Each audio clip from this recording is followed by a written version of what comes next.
All right, Christian, what an awesome score. Really enjoyed looking at this. People who just watch that mock-up may feel that it's a little tinny, and that's probably because it's like not Note Performer. I would recommend looking into that, Christian. I think it would make things sound a little bit more realistic than they are. There's a certain, I'm noticing with some Note Performer entries, the sound set is just a bit a little unsatisfying. It lacks a bit of bottom end and so on. But of course, like some sections, like the beginning here, tend to sort of favor a more treble kind of pitch weight, right? So we'll talk about that now, just right off the bat. Let's go straight into the evaluation criteria and discuss that. You know, in the piano score, the pitch weight is in the middle register of the piano, right? So it's really, you know, it starts off just covering one octave, and you spread things out more, right? You're adding an octave here. You've got your horns set up like this. Okay, so you know, I would just as soon see this as horns 1 and 2 playing these octaves, right? And then here you would have, if you change this to horns 3 and 4, the third horn supports the octave with the first, right? So it's like the first and second horns. You know, this is all perfect for first and second horn, the way that you've scored it, because first and second horn, you know, like if it's just a matter of playing intervals, then those are the players you give it to, right? are the people who are sitting next to each other. They have been together the longest. They completely trust one another, right? You can't think of the second player as just being, oh, well, just kind of this person who plays, the occasional low pitch and whatever. Not at all. They are the right-hand man or right-hand woman of the first, and they are completely in sync with them in terms of articulation and timing and intonation. They know each other. Like when a first loses a second, they are a lot more worried than when they lose a third, right? So just think of it that way, right? And then you can kind of see that this is really great for first and second to play octaves together. And then you just throw in this extra F sharp here. Here's another nice high note, right? So it would just work so much better with the second playing that. I am commenting on harp quite a lot at the beginning of these evaluations. And what I would say here is that your harp part will work great if everybody just shuts up, right? But you have some pizzicato happening here in the second violins, and that will have a tendency to somewhat sit, sit on the harp part a little bit, right? So if everybody, like, let's say you had fortissimo here, and then you dropped down to mezzo forte in all your parts, and then kept the harp at fortissimo, right? Then the harp would balance with what is going on here. All right. So you have chosen to pretty much stick to a transcription more or less, right? We talked about like how you're dropping down another octave here with the B and so on, but the overall weight of the music is right where the pitches are scored more or less, with like a few exceptions, and so like there are consequences to that, right? Now here you're getting a little lower, right? You're getting the snap pizzicato in the cellos. So what you have to think of is, I'm trying to get people to think about this not being an exercise, but like, what are the motivations, right? If this were not just something that you were preparing for me, but it was the first time anybody had ever had this idea of turning this into something orchestral, and you had a chance to score something for all time, would you be satisfied with just repeating these 4 bars?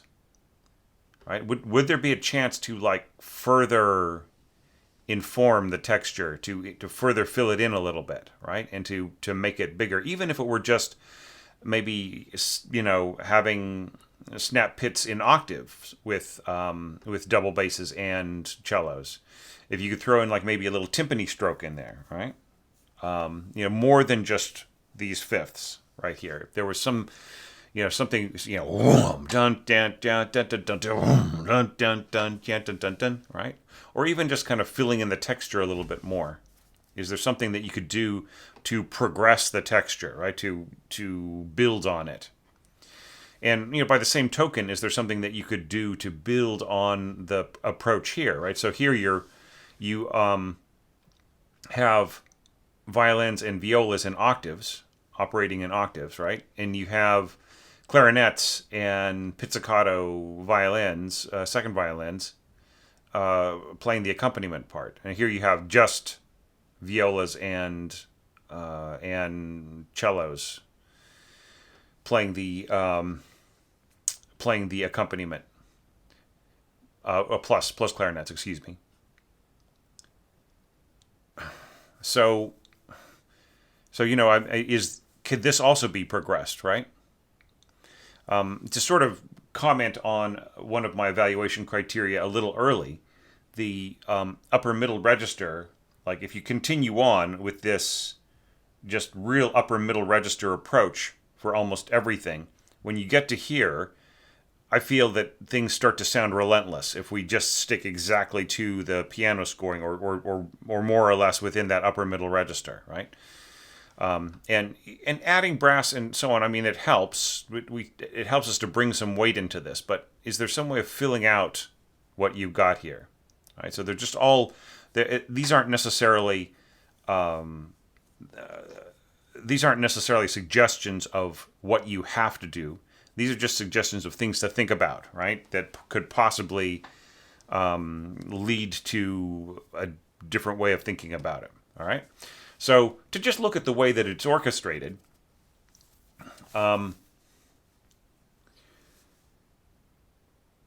you've got the top note of pizzicato in this chord. You say like as a guitar. So in other words, the second violin players would be holding the violin in their lap, right? It could also mean to strum it like a guitar. So they might prefer to hold it under their chin, but I would say one way or another, you should have the roll mark, the wavy line in front of each of these. Brum brum brum brum, and then you could just say simile right here. You don't have to put them every single time, but just put them in front of all of these. Or you know what? It like as a guitar, some people might interpret that as going as strumming down, then up, then down, then up. In which case, you would want to show the direction of the wavy lines. All right, so that's all those things you have to think about when you're saying like a guitar. What does that really mean, right? There are some really specific definitions, like going back and forth. Some which sort of mean like to hold it in your lap, right? And a bunch of added kinds of things. I would interpret this as the violin held in the lap and strummed back and forth, right? So, but you should really make that clear, right? And if that's not what you mean, then just don't say alla chitarra, right? Just have just have it scored the way it is, but maybe throw in a roll mark, so we know that that you really want a nice rolled kind of a sound. Now here you probably wouldn't need to mention this, right? Right in here, the bracket. Okay. All right, but the main thing that concerns me is that like the only thing supporting this B up here is just the pizzicato here, right? Whereas an octave below, we've got horns playing the same sounding B, so like 2 octaves, and then we've got the first trumpet playing the G sharp right under this B. So there really isn't a lot of weight. Like not only is there, and not only that, right? That this B being played right here is being doubled by the first horn, which is going to be very bright, right? So and then I love this, the English horn like an octave lower than the trumpet. That's a very neat idea. But look, I mean, I just think that there needs to be more weight on this B B B B, right? It doesn't feel like it's you've got arco violins that aren't doing anything here, right? Could they be doubling the B? And then C dun dun dun. I like that with the viola coming in. It's perfectly fine if you're going to have high violas throughout here. That's a great idea. It's fine. They're going to get a little, they're going to get a little squeaky going all the way up to this D, but it's still fine, right? And we'll talk about squeakiness when we get to these places right here. Okay. Yeah, I like that snare, drum, tambourine, and so on. Yeah, I felt like the percussion sounds and the harp sounds were a bit unrealistic sounding in the mock-up. So, maybe check out Note Performer, see if that works, if it makes the score sound a little better. And once again, to kind of comment, like, I am not trying to tell anybody to score to the mock-up or anything like that. It's just that mock-ups are, they're becoming a reality of the profession, right? That I can, there are more, I have less fingers than the amount of times that a mock-up has gotten me a job. So, okay. Yeah, so, and and I think this that all works really, really nicely. Okay, so now looking at the next 2 sections, right? So we're going to skip this one because we've already, this is the same as that, right?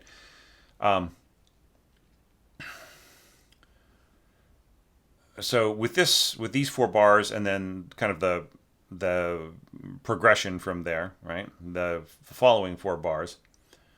we have the same concerns, which are melodic development soaring quite high, and to the uppermost orchestral register, and then the accompaniment figures covering a wide range of pitches. If you were going to score a wind instrument, right, like a clarinet would be perfect, or trading off between instruments like you do here.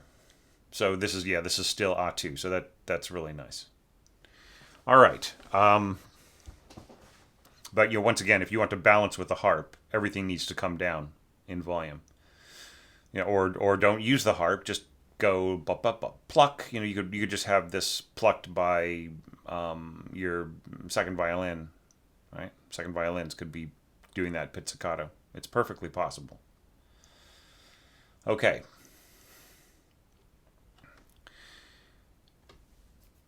So, so I think that so long as the melody doesn't get any heavier than this, the accompaniment style is fine in both of these parts. Now, as to the melody, you're keeping it really simple. Just first violins and violas. And as I said, it's going to get a little squeaky here and it's going to get very squeaky here. Just, really pushing up to that high D. And it's perfectly possible to finger all of this, to play all of this. You just have to you have to be aware that the length of the strings is getting smaller and smaller and smaller and smaller, right? And that isn't necessarily leading to a louder, stronger, more exciting sound, right? It's kind of really shortening and shortening and shortening and shortening the span. So it's all playable by really good players. But this is one of the reasons why people bring in piccolo right in here, just to really firm up that line, because piccolo gets stronger and clearer going up into those notes, rather as opposed to just getting kind of tighter and tighter sounding. All right, and then here you take it all the way up to E, and that's perfectly fine. I do miss though the octave tracking here, right?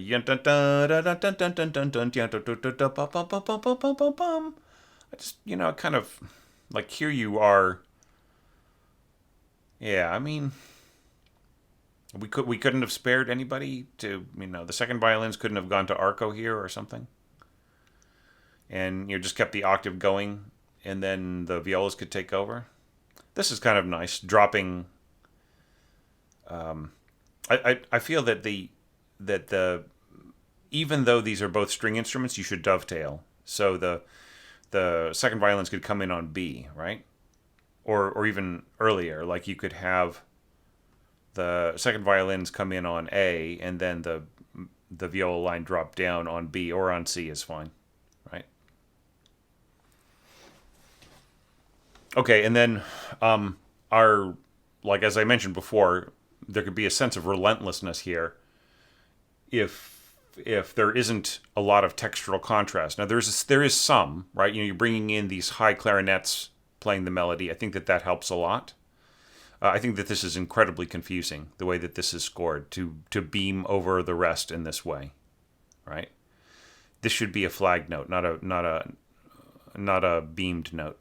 It doesn't help. Like the beaming over a rest is useful when there are confusing, when it's very, very easy to confuse the values of notes and certain syncopations and complex scoring in under a group of beamed notes and flags and so on and so forth. But I think in this case, the top player is going to think that this is a pentuplet, right? Because it almost looks like the rest is intended for the bottom player. Now, most players will read this and see what it is, but in a rush, right? You cannot afford to have scoring like this that could lead to a sloppy mistake, to a dumb mistake, right? And the player will admit, oh, that was a stupid mistake. I should have been noticing that you had a rest under there, right? But what if you took away their ability to make that mistake by putting in just a standard eighth note with a flag here, right? I just feel that this is so perilous, right? The same thing right in here. What's wrong with just having a flag, right? I think that it's perfectly fine. All right.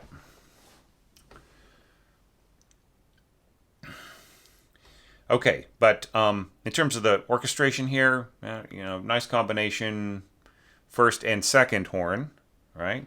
Like I said before, this is all perfectly scored for first and second horn. All you need to do is just change the numbers the right way. First and second horn plus a couple of trumpets. And, I like the way that this is really well defined. Bum, bum, bum. The new rhythmic phrasing starting on the second beat, ending on the first. And then 2 and 3 and 1, 2 and 3 and 1, 2 and 3 and 1. See, like the other thing that this beaming messes up is the sense of phrasing, right? So beaming and phrasing should also have a relationship to one another. Like the way that this is scored, it makes it seem as if this is a rhythmic phrase that's interrupted by just dropping in a rest there. But that's not it at all, right? The rhythmic phrasing is 2 and 3 and 1, 2 and 3 and 1, 2 and 3 and 1, right? So that's another reason why you shouldn't have a beam here. But yeah, but cool. I love the high clarinet in there. That's really intense and insane. Yeah, and the clarinet and trumpet working in octaves will have a very cool sound. And then, like right in here, like everything is so strong, like losing that second voice, right? Could you have added like maybe some other instrument in there to double with this? Could this note here have gone to the bass clarinet, and then you could have the English horn covering this? Yeah, da da da dun, right? And then maybe bring in your bassoon, like first bassoon, da da da da dun, right? It would be nice to have the lower line reinforced on your way down. And then right in here, so right here you're achieving something, maintaining the driving staccato and transitioning smoothly into the next passage, like what you are leading to the next idea here, right, at B. So that's really nicely done. Now here you are taking on a very, very cool approach.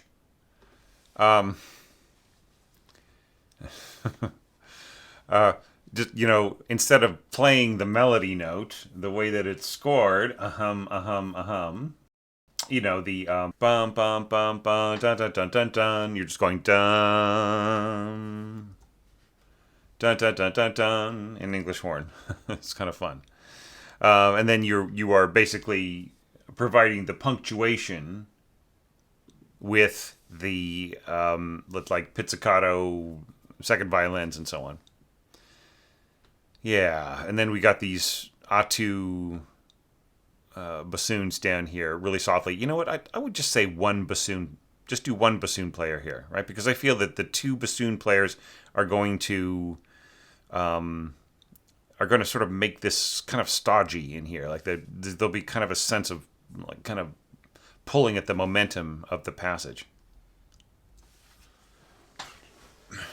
Yeah, especially as the louder it gets here. All right, so I think you missed something when you were doing your transcription, which is why you should always use, you should try to drop in data from the mock-up, not the mock-up, from my template, right? Because if you were just reading this off of the piano score, then what you may have missed is at the beginning of this passage, as it goes into the right hand, there's a C sharp written in the right hand sixth, right? The right hand's playing a C sharp sixth, so C sharp and A, right? And then the line goes, yeah, da da da da da da da da da da, C sharp still, right? Right here, right? So, or perhaps you were checking my template against the piano score to sort of proofread on your own, and you missed that was still C sharp. I don't know, one way or the other. So it's fine. I mean that the approach with the English horn is fine if you just if you want to check that sense of motion, right? Like as opposed to ba ba ba ba ba ba ba bum da da da da da da da dum, right? So we're kind of missing that You have the sense of push, push, push, right? Sorry, I don't want to sound like that. That Twilight Zone episode. I like the little bleeps, right? The keeping the high interjecting notes from sounding too glaringly repetitive. I think that you do that fine. Just a little chirp here, a little pluck there, a little chirp there, and so on. So I think you manage that pretty well. So that's not a big concern, but the big concern here is maintaining differentiated roles in closely spaced melodies and overlapping accompaniment figures, right? Highlighting inner voices. So you're doing that pretty well, right? It's just a choice of how much momentum, how much energy you want, how much rhythmic energy you want to introduce, right? If you wanted to keep it the way that Falla has it, or just add this little touch here, which is kind of fun. And then same thing again, same approach, same instruments. Yeah, see, like, once again, I think a first bassoon and bass clarinet work really, really well here, right? But two bassoons going up into this territory, very exposed. So very exposed A2 tenor register bassoons. There's just kind of a rough quality up there that you probably wouldn't get with the doubling with the bass clarinet, right? I just think it's smoother the way you've got this scored if this is a single bassoon. And the same thing right in here. Now, one thing that you seem to have gotten here, but you missed in the bassoon part is, and this is beautiful, right? A lot of people miss this, is that the completion of this gesture is the triplet, right? It isn't the sounding B, right? It isn't the B. It's you know what I mean? I mean, you could even do like a crescendo and then a diminuendo coming out of that, right? It's just like, it is such a flamenco gesture. Okay, now from here on, the big concern is keeping triplets from overwhelming the melodic line, and the widely reaching left hand patterns. How to manage them, and I feel that this is very nicely done, right? And this is cool. So generally speaking, I feel that the little incomplete tie is overused in a lot of ways, but it isn't here. This is fine. A lot of people who play timpani and bass drum like to just unconsciously damp, because like the vibration has its own kind of sound, which is sort of irritating if it sits there vibrating for too long, right? So they might just have a tendency to automatically damp it. Okay, but I think that this works nicely. Contrabassoon, bum bum bum bum bum bum bum. I think that, like, if you're gonna give everybody a break here, right? You're kind of going timpani bump bump and then bass drum thump thump. And you're doing the same thing with the cellos. Then why can't you do it with the contrabassoon? Why can't you go second bassoon bump bump and then contrabassoon bump bump? Right? I just think, it might play easier. I'm not that most contrabassoon players couldn't just do this fine, It's just kind of strange that this would be, I would have the most concern in a sort of semi-pro situation about these being beautifully even, right? From maybe a student contrabassoon player or a semi-pro contrabassoon player. Okay, now here, I think that da ha ha ha is what you have scored here, not da da da da da da da da da da da, right? Or ta ta ta ta. I think that this needs to be separately slurred, okay? So that we can have a punch at the beginning of every one that isn't like, so the first one will be a punch with the tongue, and then the second, third, and fourth one will be a sort of a kind of a like push with the gut, right? So it's ta, and then ha ha, right? It's like it doesn't have the same kind of kind of punctuation. So it just makes the triplets unclear when you do that. All right, so here I think you have to write one solo, right? You have to tell these people that they are that, and the other thing is you got to balance this. Look, you're going forte, forte crescendo. Everybody's forte. They're having a grand old time, and now you're telling your trombone player that they're going to play mezzo forte. You know, let the trombone play out. I mean, you can hear this in the mock-up. It is, you know, it's actually too quiet, right? It's fine. It's okay. Let the trombonist play forte, all right? But I would take issue with, like, how are these notes being enunciated? The first one is an accent in the piano score. The second one is also an accent, and then the third one is a tenuto. So he really wants these notes to be individually articulated. Ta, ta, ta. Now here you can slur ta if you want to, or you could go ta, ta, or ta, ta, ta, ta. Right? Just, you got to sing some of these. And then the same thing here.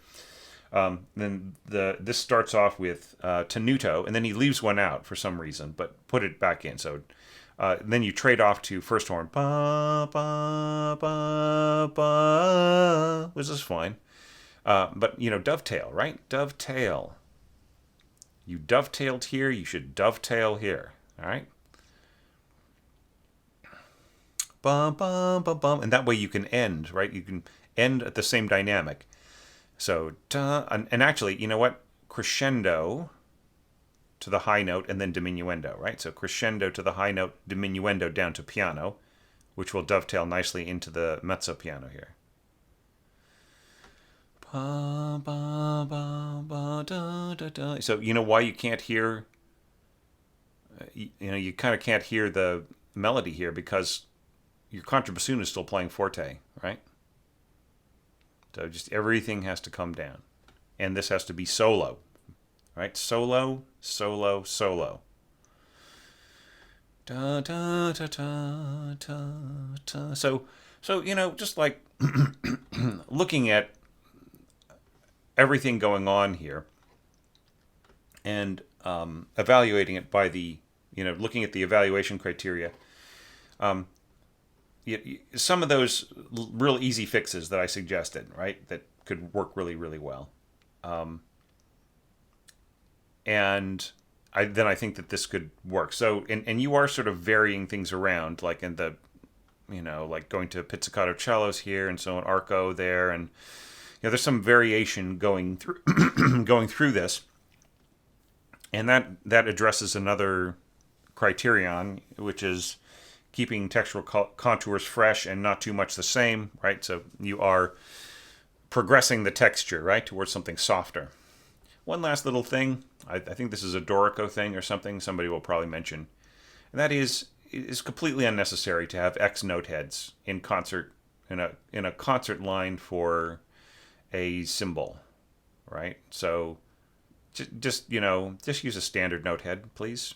And, you know, maybe does it have to be an X in order to get the right kind of cymbal sound? I don't know. But anyways, you know, whatever it is, when you're scoring for your average concert percussionist, they want to read a regular note. And it's just much easier to read, you know, if there's any question of lighting on the stage or the player needs glasses or something like that or whatever it is. It's just easier to read a standard note head. And, you know, the X doesn't really mean a lot unless it's for a drum kit or there's some sort of crossover scoring or something like that. Okay. And that takes us to C. Now, I noticed that you are setting up this allargando right in here with rallentando starting from the bar before C, and I really feel that it needs to start here, right? Da da da da da da da da da da da. Boom, ba da do do do dee ba da dum. Do you see what I'm saying? So I feel that the rallentando needs to start here, and then just having that further ritenuto or or to use the French word, right? So just like having that big kind of push right in here. There needs to be a massive expansion and then a release into this section here. Now, there is a further issue, and that is the meaning of the pedal mark that I left in the template score. Right? So the template score has got all these clues, it's got all this nifty stuff that you can grab onto. And one of those was like a clue that I left with everybody with throwing in the pedal mark, right? And what does the pedal mark mean? Well, if you're a pianist, it means that the notes are going to sustain as you play upwards across that very, very slow arpeggiated chord. And if those notes sustain, then is there some way of capturing that in our orchestra part? Seriously, like hitting this D here, could you have hit the D here as well, right? Like have the cello play the D right there and hold on to it. And then when this G sharp came in,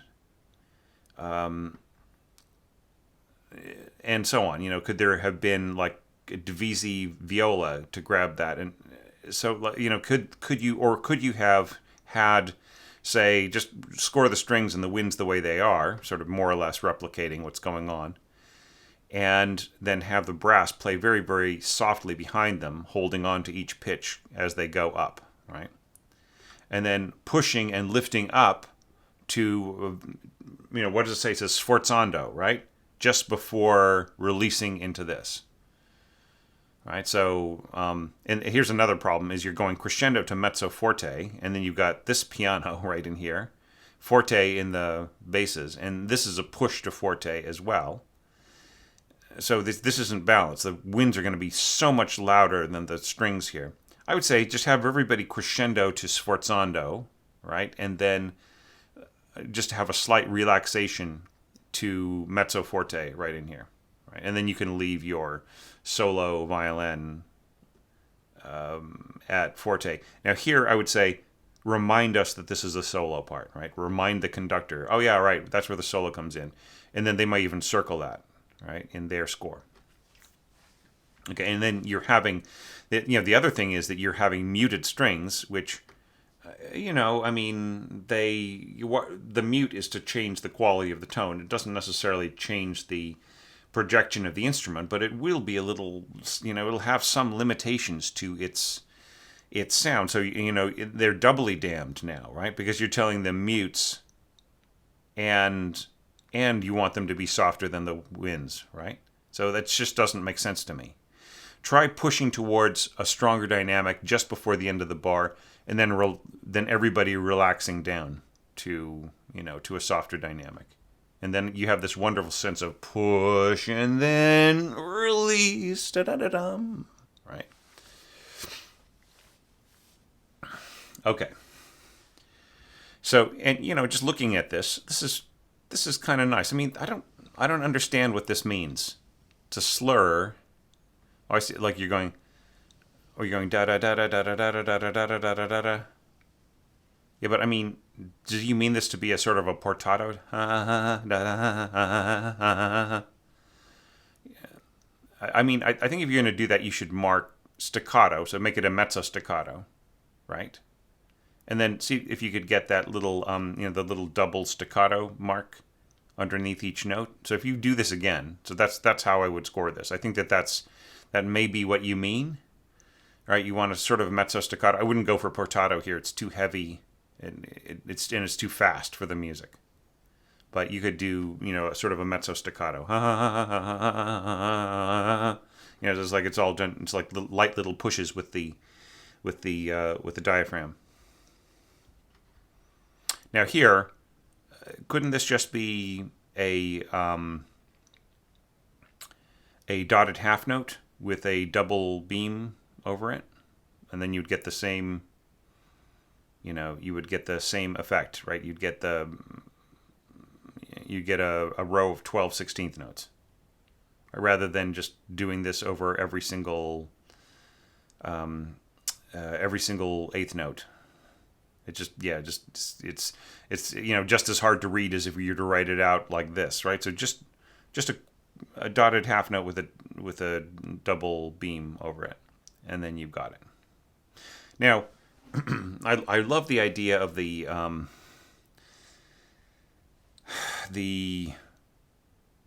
harmonics right in here. I feel that this is a little out of balance. Yeah, I mean, I'm just sort of kind of wondering, mezzo forte, this could be played a little louder, couldn't it? The cello, this little thing kind of singing above. Anyway. All right. Ba-ba, da-da-da-dum. Isn't there a little bit of a nuance here? Right? Could you push into this and then come out a little? And then maybe crescendo right here? And do this portato.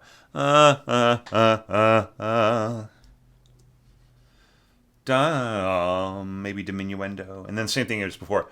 Crescendo, then diminuendo, da da, then crescendo, da da da da da dum, diminuendo, da da da dum, crescendo, and nice and loud, da da dum. Right. So I mean, I think that you could be adding a lot more dynamic nuances in here. And yet, once again, this is just, don't score like this. Have this be a double beam measured tremolo on a dotted half note. Yeah, nice. Okay, and then it's just your same kind of thing going on here. Once again, mezzo staccato, I think. Now here, I'm thinking like, even though the piano score has like a sort of a diminuendo here, did you notice that like the pianist didn't really diminuendo? I mean, this is why it's so important to listen to the piano part. And in fact, in the next challenge, I'm going to absolutely insist that everybody listens to the piano interpretation. Just absolutely insist. I'm still kind of trying to find the right person to record the piano part. It has to be somebody just really sensitive pianist. But there's just no way that it's going to sound right unless people really listen to a lot of the different little things that the pianist does. Now, right in here, what does the pianist do? Do they really get really soft right in here? Now, actually, what they go is they, so I mean, they hold back a little, but you still have this wonderful nervous energy right in here. And then the same thing in here. I think there's no need to slur these. I actually saw this in another part, another evaluation or another entry recently, that these were slurred. Just make them all staccato, right? Because it's a better, like these notes are in close proximity to each other, so it's better for them to have a differentiation of articulation, right? So that like it, and also it just keeps that nervous energy going, right? And I also feel that the dum needs to be louder than piano. And then you got this push up. Ba, ba, ya, da, da, da, da. So, so like here you have your flute getting louder and louder while you're going diminuendo here, and then the sudden push, right? So it all needs to match. Now, I've got something I forgot to say earlier about the harp, but it applies here as well. So let's jump back to the other harp glissando. Okay, so this is all fine, but you have to tell us, you have to give us a diagram of what the tuning is. Yes, I know it's probably the same as it was before, but that doesn't matter. Now the harpist is looking at this part of her part of her part. She's looking to this staff on her part. She doesn't have time to go back across the page turn and say, oh, well, how were my pedals set again? Am I doing this right? Did I remember to change that? Blah, blah, blah. Just score out the actual pedal setting right in here, and then have just really, like, if you really want your harp glissando to be powerful, then score it more than 2 octaves, right? Just like 3 or 4 octaves. Really, just you can go up an octave higher than this and start an octave lower, and then you have a beautiful range of, it just really is rippling through those notes. And then same thing here, right? Just 2 octaves. It's just not enough. A an octave higher, A an octave lower. Right? You just have this wonderful sound. And then that just takes us back to this, right? Match the dynamics. Whatever you're going to do dynamically here, do it here, and don't have this flute singing out above, right? It just really is kind of distracting from what's going on down here, right? It's kind of hard to get the measure, to get the sense of energy down here with these flutes kind of yelling away up here, right? So I would just bring down the flute, right? And then just maybe bring the flute in on the last beat. And if you're going to play throughout the entire bar, start off really soft, right? And then push into this, and don't have a big tie going across. This is you want your melodic note to start tongued. You don't want to go right? You want it to be ta, or even ta ta ta. What about portato here too? Ta ta ta. Ta ta ta ta. Do you really want ta ta ta ta? I think you're missing some slurs. All right, and then you get to here, and I understand the beautiful poetic impulse that you've got here. That's really lovely, but I mean, can you hear the melody going forward from this? This piccolo is singing up here on this A, and it's so beautiful, but we lose the melodic curve in the rest of the, right? Because the timbres are so much the same, right? So if this were, say, like, I don't know, solo violin or first violin or something like that, and it was softer, and we were, or if this were strings, right, and this were piccolo, then I think that we would get the sense of separation. We could hear the music going on, but the overtones from this A, even just in the mock-up, are taking over, right? They're, we just think that it's all about going up here. And oh, by the way, there was a little bit of, extra little stuff that went down here at the end in the first flute. Like that's not important anymore, right? So that's the impression that, I mean, it's beautiful. I mean, I'm sorry about this, Christian. I mean, I know this is a beautiful idea that you had, but I just feel that it subtracts from the, from the overall integrity of the line. And this is all nice in here. These can all be separately tongued. It's nice, right? And then we've got the, like the cello's pushing in there, and then you that's nice. With our solo violin and cellos. Could this be a solo cello? Yep. And did you notice how the solo violin was swallowing with its overtones, they were swallowing the fundamental note of the flute up here, right? So if you want that, that's great. It probably won't happen so much in real life. Part of it is just because it's a sound set rather than than an actual flute and solo violin duo. But there will still be that tendency for the violin to sort of suck up the flute above. But if it's really clear that this is a solo, then both instruments can balance, right? All right, so one of the problems here that I can see in the score is, and this, my template was, there was nothing arbitrary about it at all. It was set up so that you could see the energy in the score as pianists play it, right? And of course, you can completely disregard that, abandon it, and so on and so forth. That's personal, right? That is a personal judgment call. But those pushes and pulls really are built into the music itself, right? So to a certain extent, like how far away do you get away from Falla's original intentions by disregarding those, right? So here's what I mean. Da da da da da. Ba, ba, ba, ba, ba, da, da, da, and then here is where most pianists throw in a little bit of rallentando. Da, da, further slowing down. Da, da, da, da, da, and then actually here, you're saying poco ritardando. Here's actually where most pianists start to put on some steam. Dun, dun, dun, dun, dun, dun, and things get more excited, and there's some crescendo in here. Dun, dun, dun, dun, dun, dun, dun, dun, dun, dun, dun, dun, dun, dun, right? So the animato really starts here, right? And it's pushing into this. And then here, like right on this, is where we go rubato, right? And just sort of leave it up to the player or the conductor or whatever. Dun, ba, ba, ba, ba, ba, ba, ba, right? There's a sense of like pushing and pulling right in here. Dun, dun, dun, dun, dun, ba, ba, ba, ba, ba. And then what happens in the piano part? Dun, dun, dun, dun, dun, dun, dun, dun, dun, dun, dun, dun. So it's not rallentando at all. It's actually animato, right?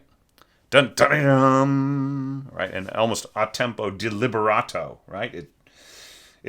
But actually, what does Falla say? He says poco affrettando, right? He wants this a little bit stressed out, a little freaked out, right?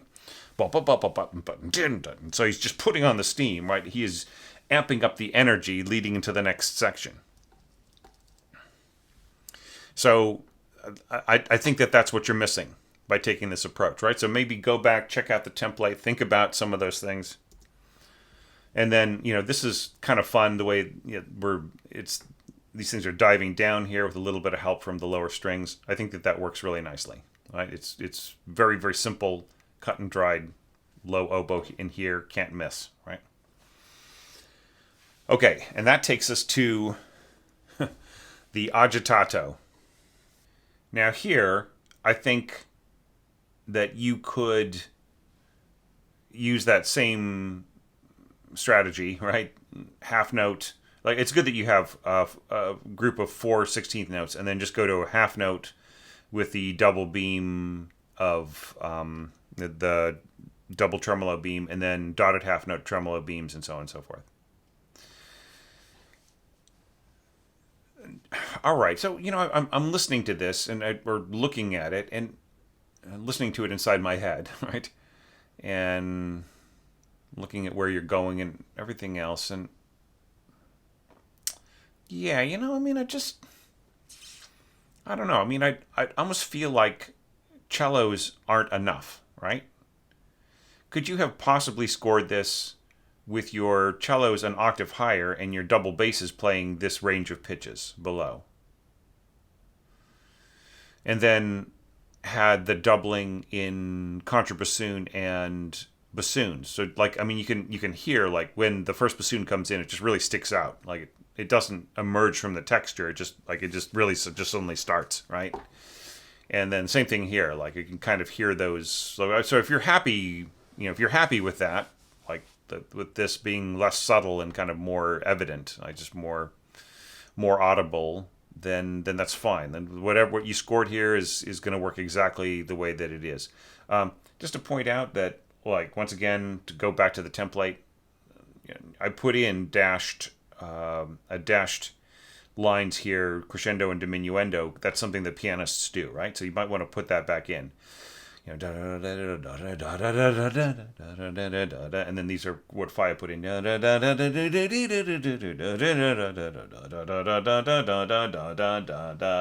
So I think he wants to crescendo here, right? And of course, like it gets bigger and bigger as it goes until you have this forte.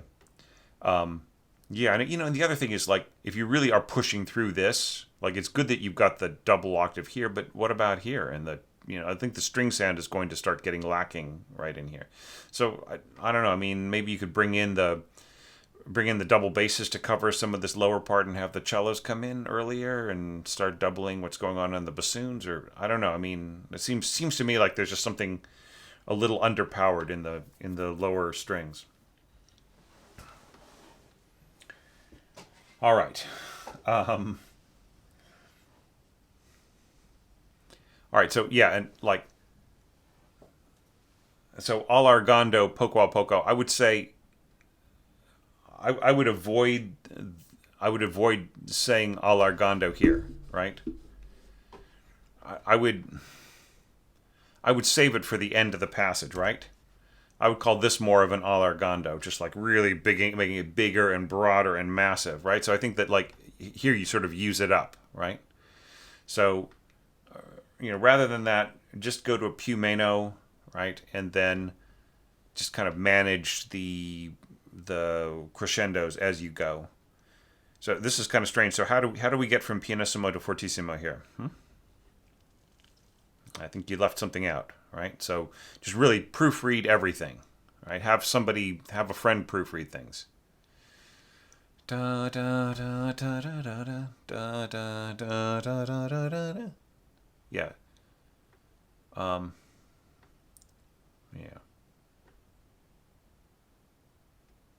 Yeah, I mean, I think this all works really nicely.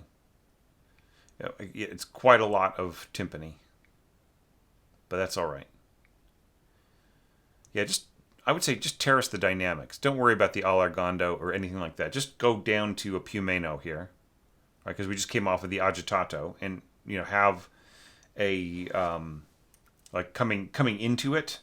I would say have poco rallentando, right? So like you're going boom dun dun dun dun dun dun dun dun dun dun dun dun. Poco rubato, right? So the conductor can sort of play with the shape of each bar, right? And if you want to, you can always, like, instead of going allargando here, you could actually just start going like slightly crescendo, right? I've seen that in a couple of other scores. It's just like people started to just really kind of push at the tempo a little, then pull back and so on.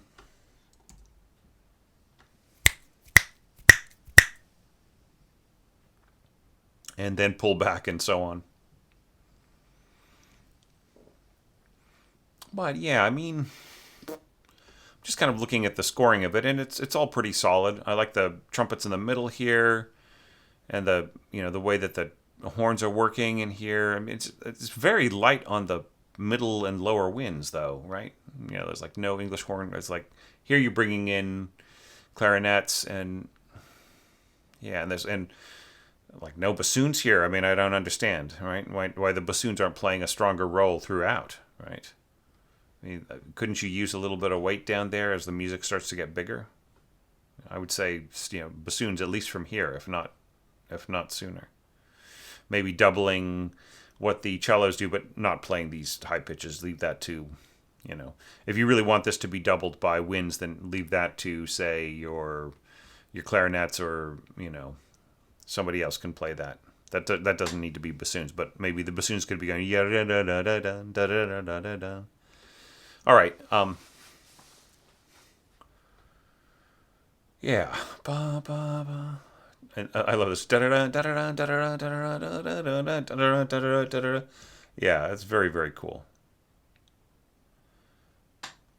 Yeah, it's kind of strange. You have different articulation. Here it's like ta-da-da, ta-da-da, ta-da-da, ta-da-da, and here you're going I'm not sure that that's the most. I mean, mezzo staccato. It's okay, I guess. All right, that's fine.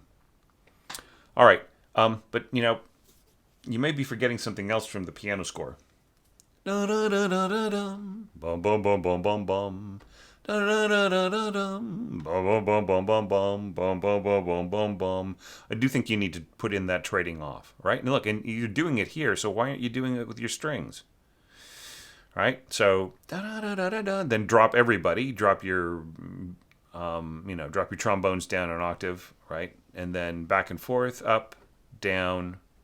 Same thing here. Up, down, up. And then here down, right? The tuba is behind. The tuba is on top of it. And then, and also trombones and bassoons. What are the bassoons doing? Get them off their iPhones. Have them play along in here. Like, have them support the cellos. There's just not enough weight in the cellos. The trombones are kind of taking over the tone color there. So once again, drop the trombones down an octave, drop these guys down, drop these guys down an octave here, so that this can all really be grinding in the basement, right? Ba ba ba ba ba ba.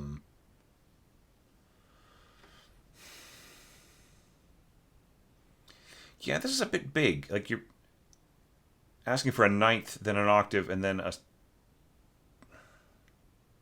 seventh. Yeah,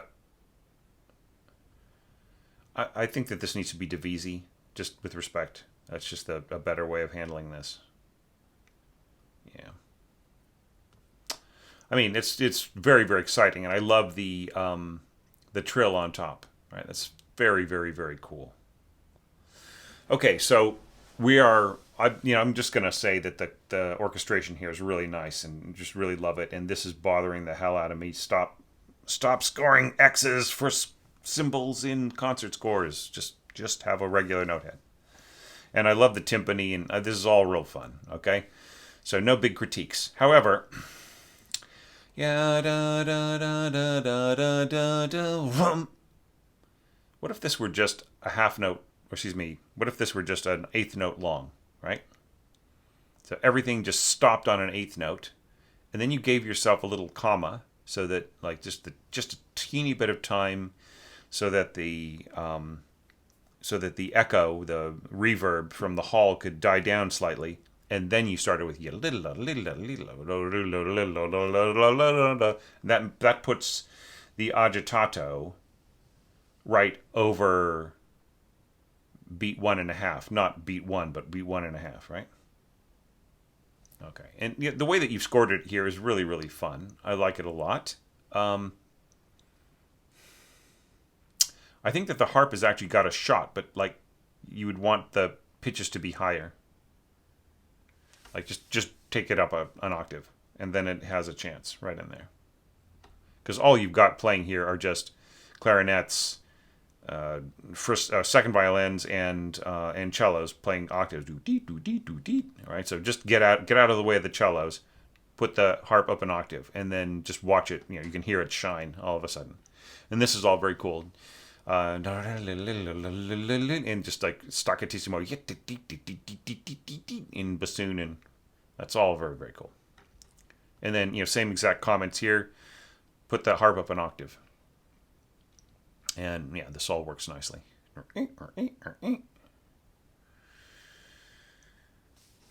Yeah, and then so you know what I mean. You set up this fatter texture here with the doubling from the winds on your strings here, and then you leave it out here, and it's just sort of like I miss it. Like what's going on here? Why can't I have? Couldn't the oboe be doubling and then just lead into this, right? And why can't the second violinist come in here and help out on some of these pitches so you don't need to go divisi? All right. Well, you want time to put on your mutes. But you could do that here and then just risk the difference in tone color there. All right.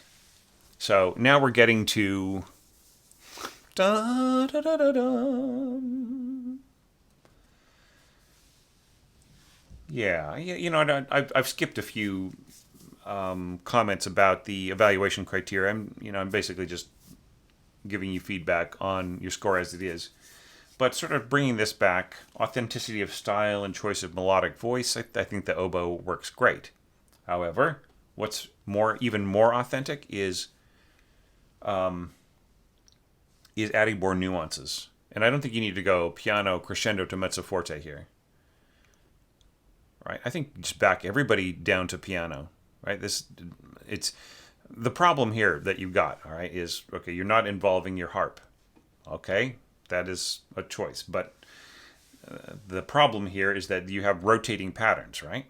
Okay, and you're doubling your rotating patterns with muted second violin and clarinets. Okay, that's beautiful. You have this little upsweep here in the bass clarinets, and you could have doubled that with viola or whatever. You could have brought in or cellos, probably would be better. So there's more that you could have done with that, but it's all right. Okay, so it's fine. But the big problem here is when you transcribe exactly the left-hand pattern. The problem is this. Da da da da da da da da da da da. Do you see the problem is like you have this long note, short long, short long, short long. When the pianist is playing this, each pitch is playing beautifully regularly under the left hand. Okay, or partially if the player is deciding to like play the top part with, you know, they might be just playing using the top part of their right hand and then using the bottom part of their right hand to play some of the lower things. I don't know. It's however you would choose to do it. I would say this would all be played by the left hand by the pianist. So however that's done, the rotating pattern seems as if each pitch has equal length, right? Because they're all just sustained equally. But the problem with this approach right in here is that you just really hear the long note, short, long, short, long, short, long, short, long, just going on and on and on and on, right? And then below, ba bum, ba bum, bum bum, ba bum, da da da da da da da da is really what you want, right? But we're just really getting the trade-off between the two notes that end up being very long, right? And then when you add them together and you make them both mezzo forte, guess what? Right? It just really you start to hear that kind of it's sort of almost like a boat rocking, right? You know, and you can make your audience seasick, right? So you could solve all of these problems right away by simply dropping the volume down to piano, dropping the dynamics down to piano, then having the harp play the same exact notes as, I say, like mezzo piano or mezzo forte. Then the clarinets and second violins become part of the cushion over which the individual little notes of the pattern are being played by the harp. And as the harp is a infinitely sustaining instrument, or in other words, it's just like the notes, just you play them and then you just let go of them and they just keep sustaining until you play it again or they die off, right? Rather than a note where you hold a tone or bow a tone, right? So you run away, you get away from the seesaw kind of motion, and the other elements that are doubling it at a slightly softer dynamic just become a support, right? So that's one way of getting around the seesaw. But I feel that at mezzo forte, you know, it really becomes, you really start to hear those longer notes sort of start standing out, right? I mean, that's one pitfall I touch on a little bit in my list of pitfalls that were in the announcement. Maybe I should have made that a separate video, but I was afraid that if I did that, then nobody would watch them, right? So, anyway, and then you can just leave this piano, just leave it piano, right? It's a much more beautiful sound for an oboe to play softly and then to play inside that world of piano, right? Rather than going to mezzo forte, which is kind of medium strong, but a kind of a grayish sound, right? It doesn't have the same sense of potential, right? Like of being able to increase and go somewhere and go back and so on and so forth. And mezzo forte, just stuck at mezzo forte for this whole phrase, just kind of, you know, we're just lacking a lot of subtlety and nuance and innuendo, right? What if it was a crescendo, but no, you didn't go to mezzo forte, you just had a crescendo and then you had a diminuendo at the end. Da, da, da, da, da. And then crescendo here a little bit more. And I really love the portato, by the way. You're missing a slur here. Diminuendo. Crescendo again. And you can leave the portato out, that's fine. Da, da. And then slightly softer. Da, and slightly softer. Da, da. Like sometimes you have to sing these lines, and then you sort of see what are the slurs, what's the patterns? Do I want portato? Do I want to have some sort of articulation style in here? And then and then you also get like the nuances. Where should the nuances go? And then I just absolutely love this muted violins.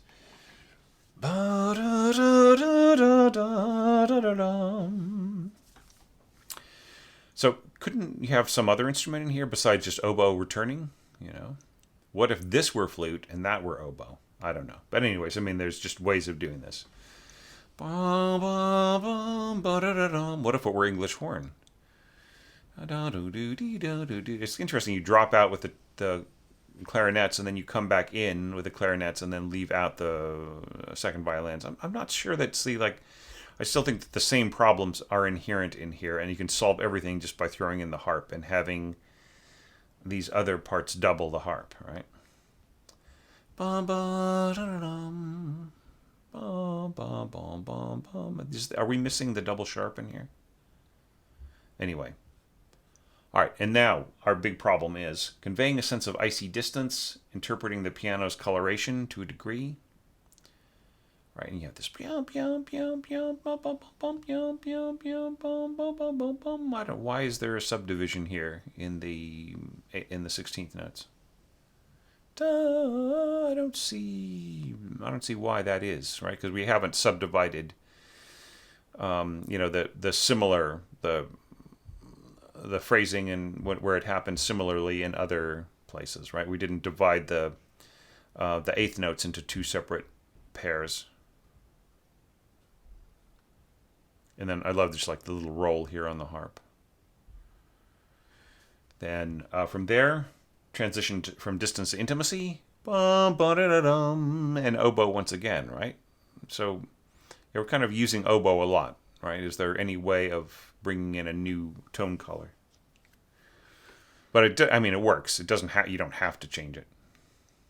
And this is lovely. English horn, bassoon, contra, or excuse me, second bassoon below. Nice, and then changing from intimacy to suspense. Bum bum bum bum bum bum bum bum. Da da dum da da dum da da dum. Really, really nice.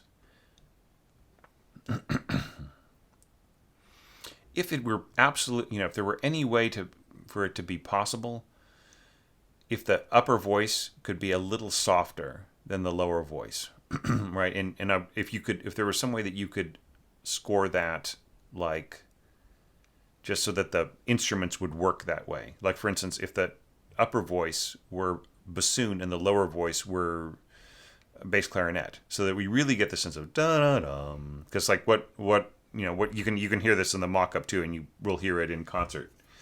It's what you're really hearing here is da dum da dum da dum. And by the way, this low note here, right? It's just very much underplayed compared to the upper B, right? But you really want da da dum da da dum.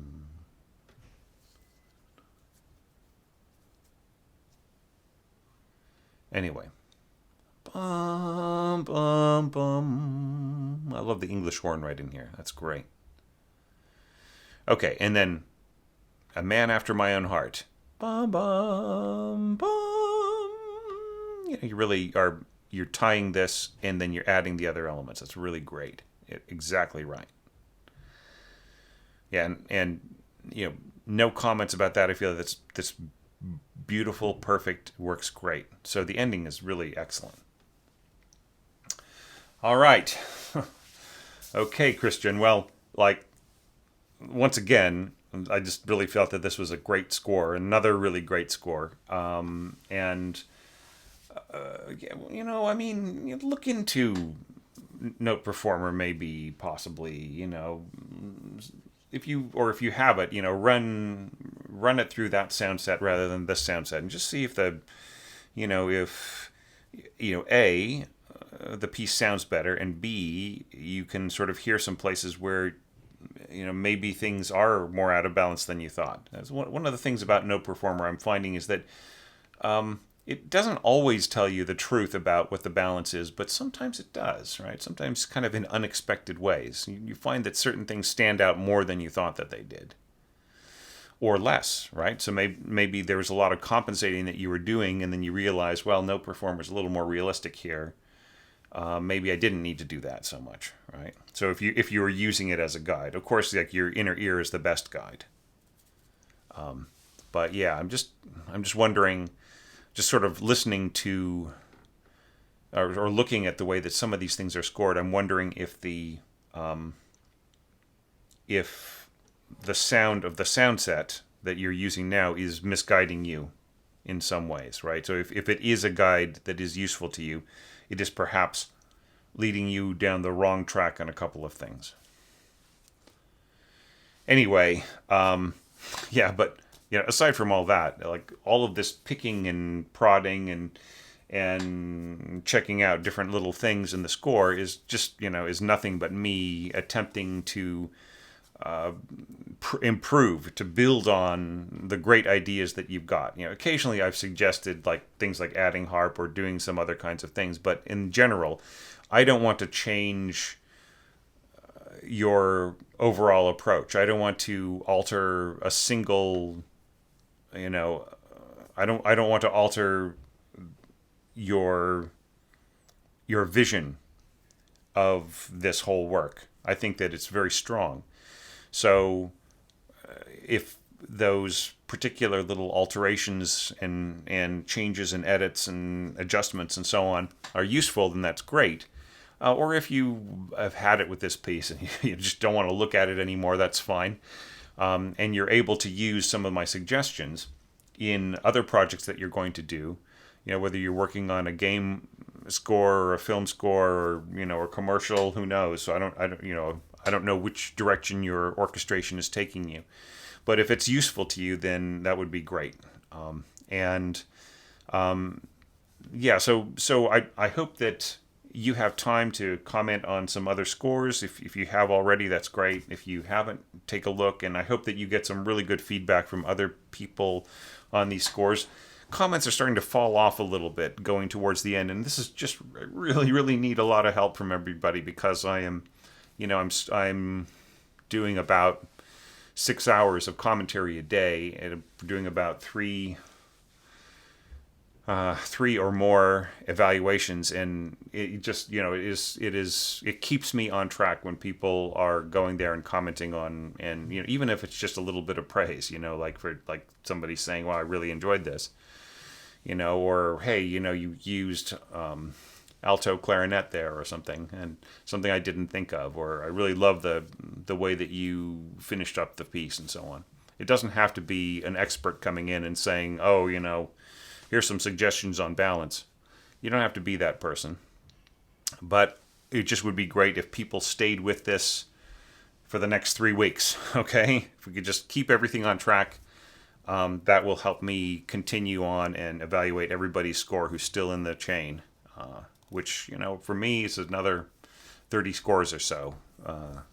So thank you so much, Christian, for putting so much great work into this score. And I got a lot out of it. And I even, you suggested some ideas to me in your scoring that I hadn't thought of. And I'm finding that with a lot of these scores, that people are coming up with ideas that never occurred to me, and that always makes me happy.